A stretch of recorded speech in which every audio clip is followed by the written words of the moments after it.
We can now welcome to the programme Yossi Mekelberg, who's the Senior Consulting Fellow at Chatham House's Middle East and North Africa programme. Thanks for speaking to me. Pleasure. Good morning. So first, let's focus then on the more than 700 Palestinian prisoners who are set to be released. What kind of profile do they have? Well, this will be released, this information, later.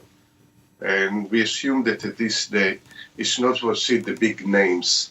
We can't expect people like Marwan Barghouti, for instance, even in the first phase, or other ones that what Israel called with blood on their hands. So we have to wait. It will be published, but I think it's right now.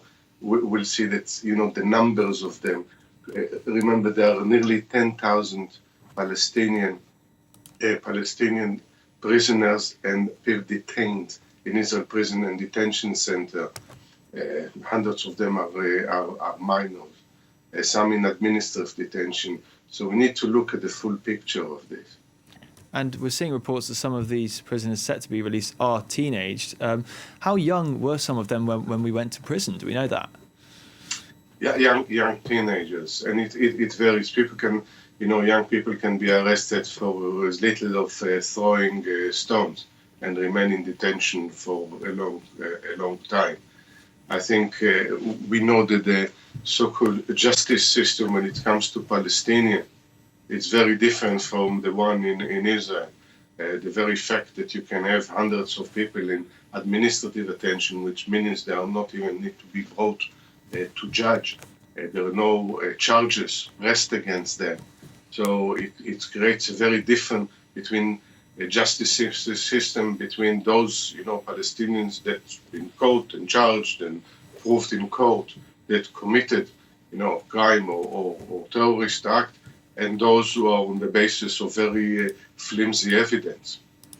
Now, the Israeli Justice Ministry said this Saturday that 30 prisoners would be released for each of the female hostages released on Sunday. It's a similar rate to the last release. Why is this the figure that they've stuck to? I mean, unfortunately, part of this negotiation is quite morbid.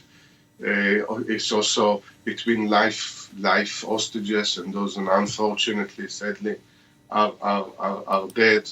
So they have to create some formula in which both sides agree, considering that they are just under 100 hostages, and there are around, as I mentioned, 10,000 prisoners and detainees. They had to create some formula that Hamas would agree. And in this kind, and we know from the history of this exchange of hostages, Israeli hostages kidnapped and prisoners, that the formula is many more Palestinians are for release for every Israeli, and this was negotiated now for months, and the reach it's at the end of the day those formulas are arbitrary.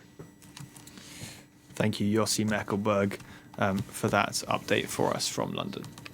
Thank you.